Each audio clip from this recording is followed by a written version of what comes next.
इकडे रे पटापट.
कुंभमेळा प्राधिकरण आणि मनपा यांच्या संयुक्त विद्यमाने आज ब्रिजच्या कामासाठी ही मोहीम हाती घेण्यात आलेली आहे.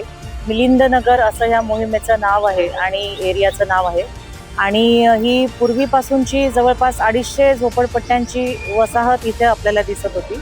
त्याच्यातून जवळपास 27 क्षेत्र बाधित होत होते. त्याच्यामध्ये 8 ते 10 क्षेत्र हे पक्क्या स्वरूपाचे होते. आणि मागील 1 महिन्यापासून पोलीस प्रशासन, आमचे नगर रचना, बांधकाम हे सर्व विभाग आणि अतिक्रमणची पूर्ण टीम सगळ्यांना काउन्सिलिंग करून प्रॉपर पद्धतीने सर्व नियम सगळं सांगून आखणी करून ही मोहीम राबवत होती. आणि आज प्रत्यक्ष कामाला आम्ही सुरुवात केलेली आहे फील्डवर.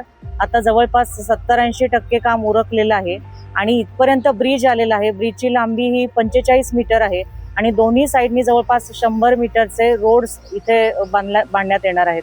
हे काम टॉप प्रायोरिटीचं असल्यामुळे मिलिंद नगर झोपडपट्टीवासियांना नगर परिषदेने बाजूला ओपन स्पेस देऊन तिथे रिहॅबिलेट पण केलेलं आहे. आणि भविष्यात सुद्धा त्यांच्यासाठी काही योजना असतील तर त्याबद्दल प्रशासन आयुक्त मनीषा खत्री मॅडम ज्यांच्या मार्गदर्शनाने ही मोहीम सुरू आहे ते त्याबद्दल विचार करण्याबाबत आमचं त्यांच्याशी बोलणं झालेलं आहे. नागरिकांनी आरोप केलाय मॅडम की त्यांना जागा नाही, त्यांना घर नाही, ते उघड्यावर झोपता येईल, जबाबदारी नगरपालिकेची नाही. ॲक्च्युली नोटिसा सर्व गेलेल्या आहेत टाउन प्लॅनिंग विभागाकडून. प्रथम नोटीस त्यांना काही दिवसांपूर्वी, काही महिन्यांपूर्वी गेलेली होती. त्यानंतर अंतिम नोटीस देऊन सुद्धा जवळपास 1 ते 1.5 महिना कालावधी उलटलेला आहे. लोकांना पुरेसा वेळ देण्यात आलेला आहे, ते समाधानी आहेत. आणि पहिली मोहीम आम्ही प्रशासनातली बघितली की जिथे त्यांनी सहकार्य करून मेजॉरिटी त्यांचे स्ट्रक्चर्स 3 दिवसामध्ये मागच्या काढून दरवाजे खिडक्या सुद्धा घेऊन गेलेल्या आहेत की जेणेकरून त्यांना त्याचा इतर ठिकाणी उपयोग व्हावा. त्यामुळे सामंजस्याने आणि सर्व प्रशासकीय यंत्रणा एकत्र होऊन योग्य पद्धतीने सक्सेसफुल अशी ही मोहीम झाली. आपल्या नगरपालिकेच्या याच्यावर साबंधिक आत्मदानाचा काही नागरिकांनी इशारा दिला आहे. हरकत नाही, त्यांच्याशी सुद्धा प्रशासन समन्वयाने चर्चा करून सर्व गोष्टी सोडवणार आहे. त्याबद्दल आम्ही प्रशासनाच्या वतीने त्यांना आश्वासित करत. सगळ्या कारवाईच्या दरम्यान तुमचं म्हणणं आहे ही जी कारवाई महापालिकेतर्फे होत आहे ही कारवाई नोटीस दिल्यानंतर काही 7 दिवसाची मुदत किंवा 15 दिवसाची मुदत द्यावी लागते. मुदत न देता महापालिकेने सदर कारवाई चालू केलेली आहे. इथली जी वस्ती आहे तिथे 30 ते 35 घरं बाधित होत आहेत. 40 ते 50 वर्षापासून हे लोक इथे राहत आहेत. त्यांच्याकडं महापालिकेने ऑथराईज स्लम डिक्लेअर केलेलं आहे. वेळोवेळी हे टॅक्सेस नगरपालिका सगळ्या भरत आलेले आहेत. परंतु सिंहस्थ कुंभमेळ्याच्या निमित्ताने 2016-17ला येथे DP प्लॅन मंजूर केलेला आहे. 24 मीटरचा प्लॅन मंजूर केल्याने दोन्ही साईडच्या 30 ते 35 घरे इथे बाधित होत आहेत. त्या नागरिकांना कुठल्याही प्रकारचं पुनर्वसन करण्याचा महापालिकेने जागा किंवा स्कीम सांगितलेली नाही. डायरेक्ट महापालिकेने अतिक्रमण मोहीम राबवून त्यांना इथून विस्थापित करीत आहे. रमाई आवास योजना आणि शबरी आवास योजना असं फक्त तोंडी आश्वासन महापालिकेने दिलेलं आहे. परंतु या दोन्ही योजना राबवित असताना त्या ठिकाणी शासकीय जागा उपलब्ध असणे गरजेचं आहे. परंतु अशी कुठली शासकीय जागा महापालिकेने अद्यापपर्यंत नागरिकांना सांगितलेली नाही किंवा लेखी स्वरूपात तसं काही आश्वासन दिलेलं नाही. आणि डायरेक्ट येथे येऊन अतिक्रमण मोहीम राबवित आहेत आणि नागरिकांना विस्थापित केलं आहे. येथील जे कुटुंब आहेत ते उघड्यावर सध्या राहत आहेत. थंडीचे दिवस आहेत, त्यांचे अतोनात हाल होत आहेत. त्यांचं पुनर्वसनासाठी महापालिकेने कोणताही उपाययोजना सुद्धा केलेली नाही. ओपन मैदानामध्ये त्यांना ठेवलेलं आहे.